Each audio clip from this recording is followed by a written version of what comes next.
আসসালামু আলাইকুম ওয়া রাহমাতুল্লাহ। এক রাতে হযরত মুসা আলাইহিস সালাম তার পরিবারের সঙ্গে মাদায়েন থেকে মিশরের দিকে যাচ্ছিলেন। পথ ছিল ঠান্ডা, অন্ধকার এবং দুর্গম।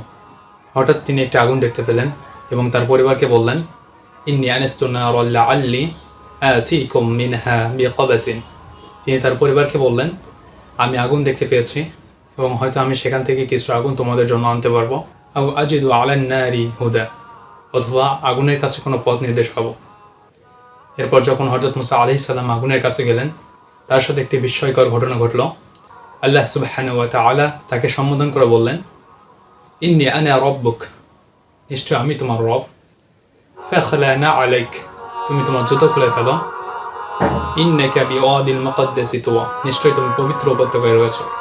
এরপর আল্লাহ সুবহানাহু ওয়া তাআলা তাকে বললেন, ওয়া আনা আখতারতুকা, এবং আমি তোমাকে মনোনীত করেছি। ফাসতামি লিমা ইউহা, অতএব মনোযোগ দিয়ে শোনো যা কিছু তোমার প্রতি ওহী প্রেরণ করা হয়। এরপর আল্লাহ সুবহানাহু ওয়া তাআলা তাকে বললেন, ইন্নী আনাল্লাহ, নিশ্চয় আমি আল্লাহ।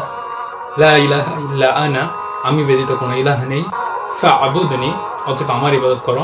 ওয়া আকিমিস সালাতা লিযিকরি, এবং আমার স্মরণে সালাত কায়েম করো। এরপর আল্লাহ সুবহানাহু ওয়া তাআলা হযরত মুসা আলাইহিস সালামকে তার লাঠি নিক্ষেপ করতে বললেন, এবং তিনি যখন তার লাঠি নিক্ষেপ করলেন, তা একটি বিশাল সাপে পরিণত হয়ে ছোটাছুটি করতে লাগলো।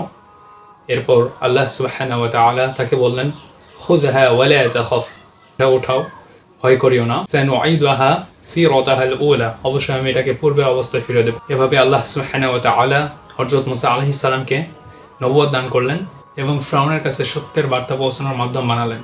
এই গল্পটা আমাদের শেখায় আল্লাহ সুবহানাহু ওয়া তাআলা যাকে চান তাকে হিদায়াত দান করেন, যাকে চান তাকে দ্বীনের বুঝ দান করেন।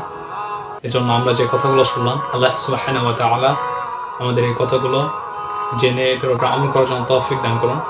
আমিন ইয়া রাব্বাল আলামিন। ওয়া মা তাওফিকি ইল্লা বিল্লাহ। নাসরুম মিনাল্লাহি, ফাতহুন কারীম। ওয়া আখির দাওয়ানা আনিল হামদুলিল্লাহি রাব্বিল আলামিন। আসসালামু আলাইকুম ওয়া রাহমাতুল্লাহি ওয়া বারাকাতুহু।